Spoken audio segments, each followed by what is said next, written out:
بسم اللہ الرحمن الرحیم۔ اپنے معاملات کو اللہ کے سپرد کریں۔ علماء بیان فرماتے ہیں کہ جو بندہ اپنے آپ کو دنیا کے سپرد کرتا ہے نا، یہ دنیا اسے ذلیل و رسوا کر دیتی ہے، اتنا بھگاتی ہے، اتنا دوڑاتی ہے کہ یہ بیچارہ پھر آخری وقت تک دوڑتا ہی رہتا ہے۔ پھر کیا کہتا ہے؟ یہی کہتا ہے جو قرآن میں فرمایا گیا، الہاکم التکاثر حتی زرتم المقابر، تمہیں ہلاک کر دیا مال کی زیادہ طلبی نے، یہاں تک کہ تم نے قبروں کا منہ دیکھ لیا۔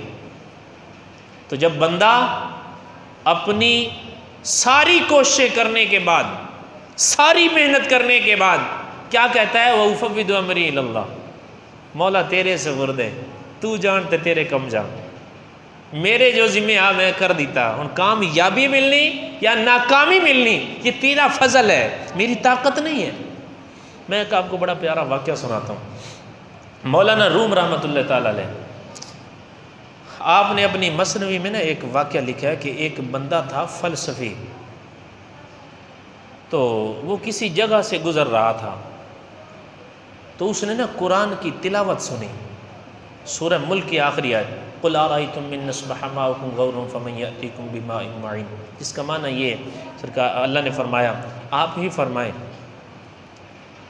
کہ تم کیا کہتے ہو کہ اگر پانی زمین میں دھنس جائے، فَمَن يَأْتِيكُم بِمَاءٍ مَّعِينٍ، تو پھر کون ہے جو تمہاری آنکھوں کے سامنے تمہیں پانی لا کر دے؟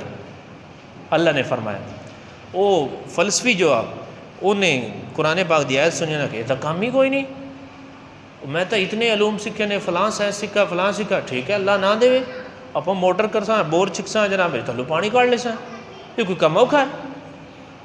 عقل اپنی بھی عقل میں آدھی سی کوئی اوکھا نہیں ہے نا، لیکن اوکھا ہے جدو مالک دیتی ہوئی طاقت ہی لے لوے تو پھر کیوں کر سکتے؟ انہیں آکھے جی یہ تو کم اوکھا ہی کوئی نہیں، میں کر لے سا۔ اچھا جی، اتنا کہنے کے بعد وہ بندہ چلا گیا، رات کو سویا تو خواب میں، اس کے خواب میں نا کوئی ایک طاقتور شخص آیا اور اس نے زوردار تماچا مارا اس کو، اور اپنی زبان کنا دے بڈھے ایک دیتیا سو۔ اب کیا ہوا جی؟ اس کی دونوں آنکھیں جو ہے نا وہ باہر نکل آئی، اور یہ جو آنکھوں کے اندر ڈیلے بنے ہوئے ہیں یہ پانی کے قطرات ایسے ہیں جن میں اللہ نے دیکھنے کی طاقت رکھی ہے، ان کا پانی بھی ضائع ہو گیا زمین کے اوپر قطرہ قطرہ جو تھا۔ اللہ اکبر۔ اب خواب میں آنے والا شخص کو کہتا ہے کہ بقیہ پانی کو چھوڑو، تم جو تم نے نکال کے دینے دنیا والوں کو، یا اپنی طاقت پہ، سائنس پہ، آپ کے تجربے اور آپ کی ہمت جو ہے اس کے اوپر تم نے نکالنا، ان کو چھوڑو، بس یہی جو دو قطرے تمہاری آنکھوں سے نکلے ہیں نا، جن میں اللہ نے دیکھنے کا نور رکھا ہے اللہ نے، انہی دو قطروں کو نکال لو،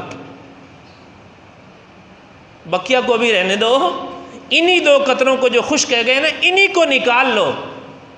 اب وہ بڑے گھمنڈ میں تھا نا، تکبر میں تھا، کیا نکالنا تھا اس نے؟ صبح ہوئی جی، اندھا ہو گیا، آنکھیں نہیں ہیں۔ جب اس نے ساری صورتحال سوچی، لوگوں نے باتیں کی، تو اس کا کبر دفن ہو گیا، میں کچھ نہیں ہوں، میرے علوم کچھ نہیں ہے، میری سائنس کچھ نہیں ہے، بس کیا ہے، اور ہر چیز کو کرنے والا وہ بھی اللہ اللہ ہے۔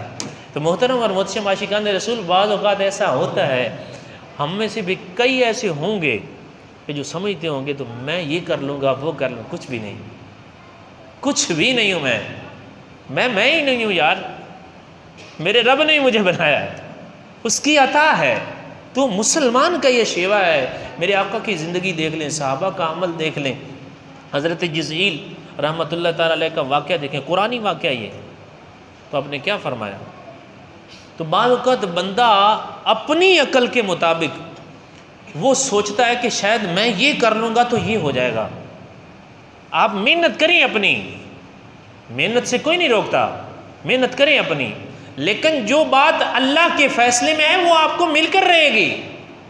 محنت کرنے کے بعد، سب کچھ کرنے کے بعد، کوششیں کرنے کے بعد اب اللہ کی ذات پہ بھروسہ کریں۔ یہ بات کہہ دینا، بندہ 25 سال محنت کرے، 15 سال محنت کرے، 20 سال محنت کرے، سب کچھ کرنے کے بعد، راتوں کو محنت کی، نیند بھول گیا، سب کچھ بھول گیا، سب کچھ کرنے کے بعد یہ جملہ کہہ دینا کہ مولا سب کچھ تیرے سپرد، کتنی طاقت ملتی ہے یار۔ روح کو ایک نئی غذا مل جاتی ہے، جسم میں جان آ جاتی ہے کہ یار سب کچھ کرنے کے بعد اب جسم کو پتہ چلا کہ یار کسی کا نام لیا ہے، اس مالک کا نام لیا۔